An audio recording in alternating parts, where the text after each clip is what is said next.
Propiedad intelectual en redes sociales, cuando el derecho tiene que ponerse al día.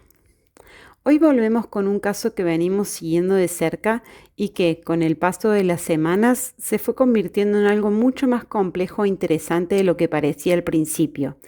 Si no viste el video anterior, no te preocupes, te pongo en contexto desde cero porque lo que vamos a contar hoy vale la pena entenderlo bien desde el inicio. Todo comienza con un creador de contenido audiovisual, una persona que trabaja, que produce, que construye su identidad en las redes sociales a través de sus videos.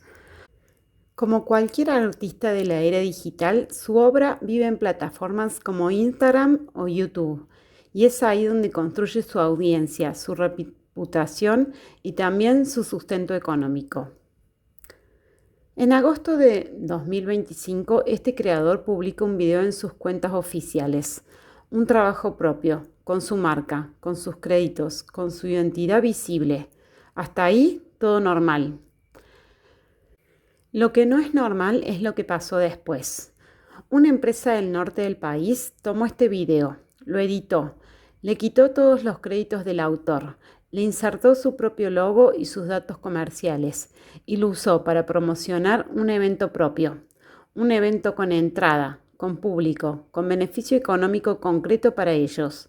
Lo publicaron en sus redes sociales, lo mandaron a un diario digital de la región.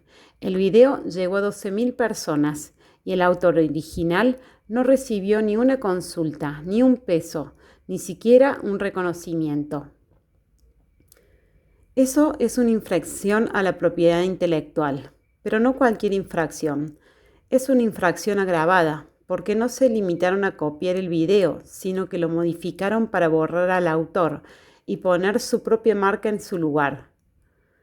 Convirtieron una obra de otra persona en publicidad propia, de manera deliberada y sin ningún tipo de autorización. Cuando tomamos el caso, lo primero que hicimos fue lo que corresponde, intentar resolver el conflicto sin ir a la justicia.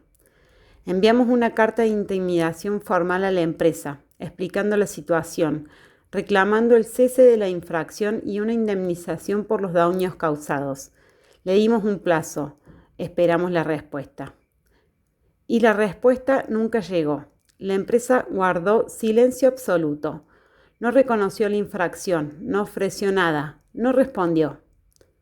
Lo único que ocurrió fue que, semanas después, un empleado de la empresa contactó al autor por Instagram para decirle que había sido él quien había publicado el video, que lo había hecho por error y que su jefe le había pedido que se comunicara para ver si podían arreglar algo directamente, sin pasar por el abogado. Ese intento de negociación informal por encima del canal legal ya constituido no prosperó. El autor no derivó correctamente la comunicación a su letrado y desde ese momento quedó claro que la etapa extrajudicial había fracasado y que el camino judicial era inevitable. Eso es exactamente donde estamos hoy y lo que vamos a contar en este video es qué implica ese camino, cuáles son los desafíos jurídicos que presenta este caso y por qué se trata de un caso que va bastante más allá de un simple conflicto entre partes. Uno de los aspectos más interesantes de este caso y también uno de los más desafiantes desde el punto de vista jurídico es que estamos en un territorio donde el derecho todavía está construyendo sus respuestas. Las infracciones a la propiedad intelectual no son nuevas. La ley 11.723, que protege los derechos de autor en Argentina, tiene décadas de vigencia y fue pensada para un mundo analógico, para libros, para películas, para obras de arte físicas. Lo que sí es nuevo y profundamente nuevo es el escenario donde estas infracciones ocurren hoy, las redes sociales. Cuando alguien copia un libro sin autorización, hay un objeto físico, hay una editorial, hay un circuito de distribución identificable. Cuando alguien toma un video publicado en Instagram y lo reutiliza sin permiso, el ilícito ocurre en un espacio que no tiene fronteras geográficas, que no tiene un único servidor, que no tiene una ubicación física precisa. El video existe en todos lados y en ningún lado al mismo tiempo. Y eso genera problemas jurídicos reales que los jueces argentinos todavía están aprendiendo a resolver. El primer problema es la identificación de la obra. ¿Qué es exactamente una obra protegida en el entorno digital? La ley habla de obras cinematográficas, de producciones artísticas, de toda creación, sea cual fuere el procedimiento de reproducción. Esa cláusula abierta es la que permite incorporar el contenido audiovisual digital dentro del universo de obras protegidas. Pero en la práctica, muchos infractores operan bajo la creencia de que lo que está en Internet es de dominio público, que si algo se puede ver gratis, también se puede usar libremente. Esa creencia es completamente falsa y jurídicamente insostenible, pero está muy extendida y genera conflictos como el que estamos analizando. Un segundo problema es la prueba. En el mundo analógico, la infracción deja rastros físicos. En el mundo digital, una publicación puede borrarse en segundos. Las métricas cambian, los perfiles se modifican. Por eso, en este caso, una de las primeras acciones fue certificar las publicaciones infractoras antes de que desaparecieran, capturar las métricas mientras eran públicas y preservar toda la evidencia digital en condiciones que le den valor probatorio ante un tribunal. Eso no es trivial, requiere conocimiento técnico específico y una actuación rápida y ordenada. El tercer problema, y quizás el más relevante para este video, es la jurisprudencia escasa. En Argentina hay muy pocos fallos sobre infracciones a la propiedad intelectual cometidas específicamente en redes sociales. Los tribunales que han tenido que resolver estos casos se encontraron con preguntas para las que la ley no tiene respuesta directa. ¿Dónde ocurrió el hecho si la publicación es accesible desde cualquier lugar del mundo? ¿Cómo se cuantifica el daño cuando el parámetro es una audiencia digital y no una venta física? ¿Qué valor probatorio tienen las capturas de pantalla? ¿Cómo se acredita la autoría de un video publicado en una plataforma privada? Este caso obliga a responder todas esas preguntas. Y eso lo convierte en algo más que un conflicto entre un creador y una empresa. Lo convierte en una oportunidad para construir criterios jurídicos que hoy no existen o existen de manera fragmentada e inconsistente.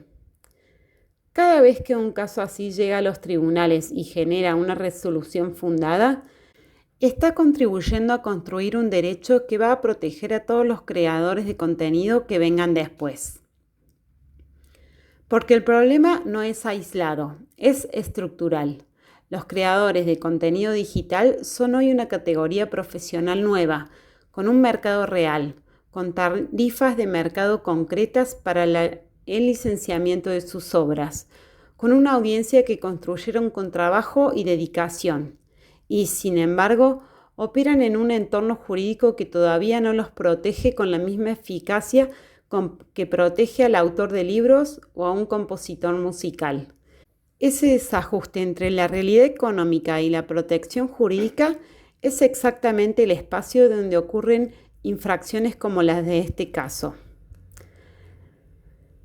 Lo que hace especialmente grave la conducta de la empresa demandada no es solo que usaron el video sin permiso, es que lo modificaron deliberadamente para borrar al autor. Eso no es un descuido ni una negligencia. Es una decisión activa de apropiarse del trabajo ajeno ocultando su origen.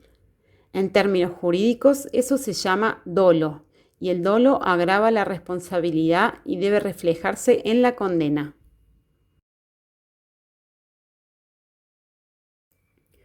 Cuando un abogado recibe un caso como este, lo primero que evalúa no es cómo ganar el juicio, sino si el juicio es necesario. La vía judicial es costosa, lenta y desgastante para todas las partes. Un conflicto que puede resolverse con una negociación seria y de buena fe no debería llegar a los tribunales. Esa es la lógica detrás de la etapa extrajudicial y es también la razón por la que en este caso lo primero que hicimos fue intentar resolver el conflicto sin judicializarlo. La herramienta que utilizamos fue una carta de intimidación formal enviada a la empresa el 16 de enero del 2026. No fue una carta amenazante ni agresiva, fue un documento jurídico preciso que explicaba con claridad qué había ocurrido, qué derechos habían sido vulnerados, qué se reclamaba y en qué plazo se esperaba una respuesta. Le dimos a la empresa 5 días hábiles para que cesara en la infracción, reconociera la autoría del creador en los mismos canales donde había sido publicado el material modificado y presentar una propuesta económica para reparar los daños causados. Simultáneamente enviamos una segunda carta al diario digital que había reproducido el material modificado, pidiéndole que cesara la difusión, que identificara quién le había provisto el contenido y si había existido una pauta publicitaria contratada por la empresa. Esa segunda carta tenía un objetivo dual. Por un lado, detener la difusión del material infractor en ese canal adicional. Por otro lado, obtener información sobre la cadena de distribución del material, que podía ser relevante para acreditar la responsabilidad de la empresa en la difusión al diario. Pasaron los 5 días. No hubo respuesta de la empresa. Ninguna. Ni una negación de los hechos, ni una oferta de negociación, ni siquiera un acuse de recibo. El silencio absoluto frente a una intimación formal y fundada es en sí mismo un dato jurídicamente relevante. Quien no tiene nada que responder, responde. Quien guarda silencio está tomando una decisión, y esa decisión tiene consecuencias procesales concretas que veremos más adelante. Pero la historia de la etapa extrajudicial no termina ahí, porque semanas después, el 5 de febrero de 2026, ocurrió algo que no esperábamos y que resultó ser uno de los elementos más importantes del caso. Un empleado de la empresa tomó contacto directamente con el autor de la obra a través de Instagram. Se identificó por su nombre. Reconoció espontáneamente ser la persona que había publicado el video. Dijo que lo había hecho por error y por ignorancia, y explicó que su jefe le había pedido que se comunicara con el autor para ver si podían hablar por teléfono y arreglar la situación de manera directa. Detengámonos un momento en esto, porque es muy significativo. Un empleado de la empresa, actuando por instrucción expresa de su superior, reconoció la infracción. No lo negó, no dijo que el video era de su empresa, no cuestionó la autoría del creador, dijo literalmente que había publicado un video ajeno, y lo dijo porque su jefe se lo pidió, lo que significa que a nivel directivo la empresa tenía pleno conocimiento de lo que había ocurrido y de las consecuencias que podía tener. ¿Por qué es tan importante este mensaje? Porque en el derecho esa comunicación tiene un nombre técnico. Es una confesión extrajudicial. El empleado, actuando en el marco de su relación laboral y por instrucción de sus superiores, reconoció el hecho que daba origen al reclamo.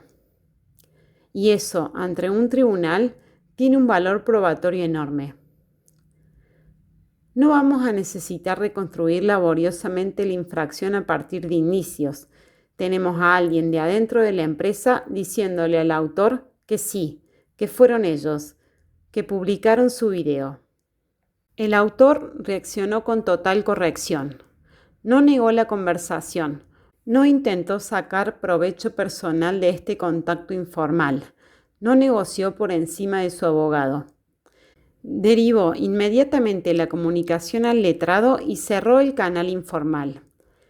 Esa reacción es importante porque preserva la integridad del proceso legal y demuestra la buena fe del actor a lo largo de todo el conflicto. Después de ese contacto hubo otras comunicaciones entre el estudio jurídico y representantes de la empresa, que también forman parte del expediente. Lo que esas comunicaciones evidencian en conjunto es un patrón claro. La empresa conocía el problema, intentó manejarlo de manera informal y directa, evitando el canal legal formalmente constituido, y en ningún momento ofreció una reparación seria y proporcional al daño causado. Este patrón de conducta, esa combinación de silencio institucional frente a la carta formal y gestión informal a través de un empleado, es exactamente lo que define el fracaso de la etapa extrajudicial. No fracasó por falta de voluntad del autor ni de su letrado. Fracasó porque la otra parte nunca asumió con seriedad su responsabilidad ni ofreció una solución que estuviera a la altura del daño causado. Y cuando la etapa extrajudicial fracasa, el camino que sigue tiene un nombre: la justicia. Cuando decimos que el camino que sigue es la justicia, no significa que el día siguiente se presenta la demanda ante el juez y el proceso arranca.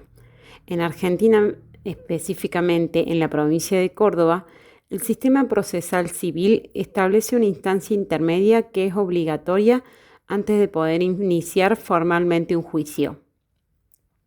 Esta instancia se llama mediación previa y entender cómo funciona y qué rol juega en este caso es fundamental para comprender la estrategia que estamos siguiendo.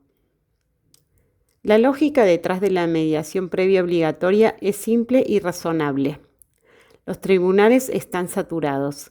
Los juicios son largos y costosos. Si dos partes en conflicto pueden sentarse frente a un mediador neutral y encontrar una solución acordada, todos ganan. Las partes resuelven su conflicto más rápido y con menos costo, y el sistema judicial se descarga de un caso que no necesitaba llegar a los estrados. Por eso el legislador decidió que antes de poder demandar, las partes deben intentar la mediación. No pueden saltearla. Es un requisito de procedibilidad. Sin mediación previa, la demanda no es admisible. Ahora bien, ¿qué implica esto en la práctica para nuestro caso? Implica que antes de presentar la demanda formal contra la empresa, debemos convocarla a una audiencia de mediación. Un mediador habilitado para citar a ambas partes va a escuchar las posiciones de cada una y va a intentar facilitar un acuerdo. Si las partes llegan a un acuerdo en esta instancia, el conflicto termina ahí. Se elabora un acta, se establece lo acordado y eso tiene fuerza ejecutiva sin necesidad de sentencia judicial. Si no hay acuerdo o si la parte demandada directamente no se presenta a la audiencia, el mediador certifica el fracaso de la mediación y recién entonces el actor queda habilitado para presentar la demanda ante el juez. Esto tiene una implicancia estratégica muy concreta en nuestro caso que vale la pena pensar con cuidado. La empresa que estamos por demandar tiene su domicilio en Jujuy. La mediación, en principio, debería llevarse a cabo en la jurisdicción donde se va a radicar la demanda, es decir, en Córdoba. Eso significa que la empresa tendría que presentarse o hacerse representar en Córdoba para la audiencia de mediación. Y eso ya genera una primera presión concreta. No es lo mismo ignorar una carta documento que ignorar una citación a mediación con todas las implicancias procesales que eso conlleva. Porque si la empresa no se presenta a la audiencia de mediación, eso no la beneficia en absoluto. El mediador certifica la incomparecencia, el actor queda habilitado para demandar y la conducta de la empresa quedará registrada como un antecedente de mala fe procesal que el juez podrá ponderar. En cambio, si la empresa se presenta, estamos ante una oportunidad real de resolución. Con todo el material probatorio que tenemos, con el reconocimiento espontáneo del empleado, con las cartas documentos enviadas, el silencio posterior, la posición negociadora del autor es muy sólida. Y acá está uno de los aspectos más interesantes de la mediación como herramienta estratégica en este tipo de casos. La mediación no es solo un trámite burocrático que hay que cumplir para llegar a juicio. Es una instancia donde las cartas se ponen sobre la mesa de una manera diferente a como ocurre en el juicio. En un juicio las posiciones se endurecen, los tiempos se extienden, los costos aumentan y el resultado final es incierto, porque depende de la decisión de un tercero que es el juez. En una mediación, las partes tienen el control del resultado. Pueden acordar cosas que un juez no podría ordenar: un reconocimiento público de autoría, una colaboración futura, una compensación que vaya más allá de lo estrictamente económico. Para el autor de este caso, el objetivo no es necesariamente destruir a la empresa en un juicio largo y costoso. El objetivo es obtener una reparación justa por el daño sufrido y que su autoría sea reconocida. Si esto puede lograrse en una mediación, mejor para todos. Pero para que la mediación sea efectiva, la otra parte tiene que entender con claridad que la alternativa al acuerdo es un juicio con embargo preventivo, con prueba pericial, con el reconocimiento de su propio empleado incorporado al expediente y con todos los argumentos jurídicos que venimos construyendo. Esa es exactamente la función estratégica de todo el trabajo que hemos hecho hasta acá. No solo preparar una demanda sólida para ganar un juicio, sino construir una posición negociadora tan robusta que la otra parte entienda que sentarse a negociar en serio es su mejor opción. El juicio es el plan B. La mediación con una oferta seria es el plan A. Y el plan A solo funciona cuando el plan B es verdaderamente amenazante. Hay otro elemento que hace particularmente interesante la instancia de mediación en este caso. Recordemos que existe un empleado de la empresa que reconoció la infracción, que expresó su temor de perder el trabajo como consecuencia de lo ocurrido y que actuó por instrucción de sus superiores para intentar una negociación informal. Esa persona es, en cierta medida, una víctima secundaria de la situación. Fue quien ejecutó materialmente la infracción, probablemente sin mencionar completamente las consecuencias jurídicas de lo que estaba haciendo, y ahora carga con esa responsabilidad. En una mediación bien conducida, esa dimensión humana del conflicto también puede ser abordada de una manera que en un juicio nunca permitiría. Lo que viene ahora entonces es la preparación y presentación de la solicitud de mediación, la citación formal a la empresa y la espera de su respuesta. Cada paso de ese proceso será relevante y documentado, y cualquiera sea el resultado de la mediación, estaremos en condiciones de informarlo y de explicar qué sigue a continuación.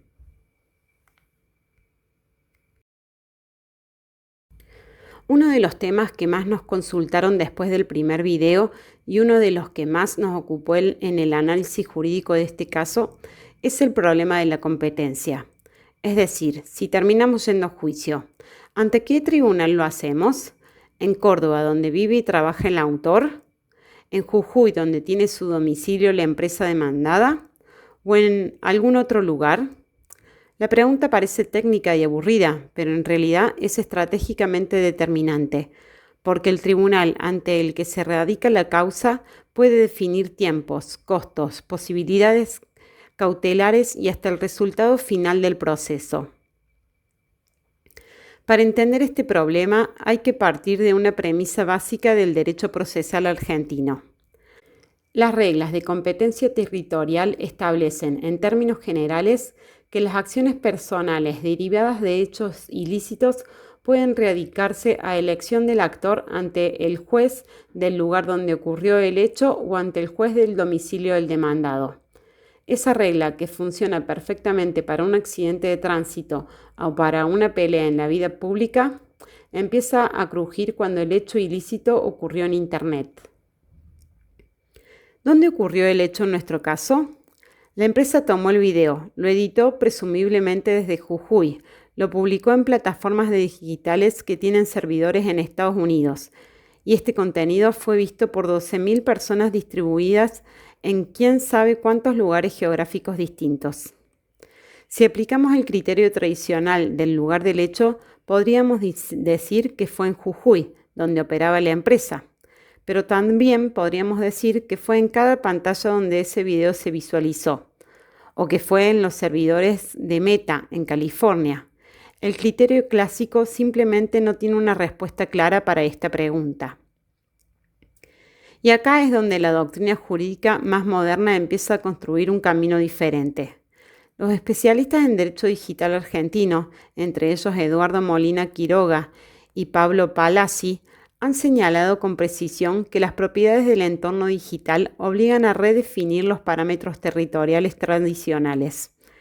El ciberespacio no reconoce fronteras físicas y pretender aplicarle las mismas reglas de competencia que se aplican a un hecho ocurrido en una esquina determinada de una ciudad determinada es jurídicamente insuficiente e injusto para quien sufrió el daño. La alternativa que propone esta doctrina y que está ganando terreno en la jurisprudencia comparada es el criterio del lugar de materialización del hecho. La idea es simple. El daño no ocurrió en el servidor desde donde se subió el video. El daño ocurrió en el patrimonio y en la persona del autor, que vive y trabaja en Córdoba. Es en Córdoba donde él sintió las consecuencias económicas de la infracción, donde su reputación profesional fue afectada, donde la lesión a su identidad creativa se concretó. Si el daño se materializó en Córdoba, hay razones sólidas para que sea un juez cordobés quien entienda en la causa. Este argumento tiene además una lógica práctica muy poderosa. El juez cordobés es quien está en mejores condiciones para apreciar el contexto del daño. Puede escuchar al autor, puede evaluar el impacto en su carrera, puede ponderar las circunstancias locales. No tiene ningún sentido obligar al damnificado a litigar en la provincia de quien lo dañó, especialmente cuando ese dañador eligió operar en un espacio digital sin fronteras que le permitió alcanzar audiencias en todo el país. Ahora bien, seamos honestos sobre las dificultades que este argumento puede enfrentar. La empresa demandada, si aparece y quiere pelear la competencia, va a argumentar que el hecho ocurrió en Jujuy, que allí tiene sus activos, que allí es donde se organizó el evento y que por lo tanto es allí donde debe de tramitar el juicio. Ese argumento no es descabellado, tiene sustento en una lectura tradicional de las reglas procesales. Y existe la posibilidad real de que un juez cordobés frente a esa situación decida inhibirse y remitir la causa a Jujuy. Pero incluso ese escenario tiene una respuesta estratégica. ¿Por qué el sistema procesal argentino establece que una vez que un juez da trámite a una demanda, no puede declararse incompetente de oficio? Si el juez cordobés admite la demanda y corre traslado a la empresa, la competencia queda en Córdoba, a menos que la empresa se presente y oponga formalmente la excepción de incompetencia en tiempo y forma. Si no lo hace, si contesta la demanda sin plantear la incompetencia o simplemente no se presenta, la competencia cordobesa queda consolidada definitivamente, por lo que el derecho procesal llama prórroga tácita.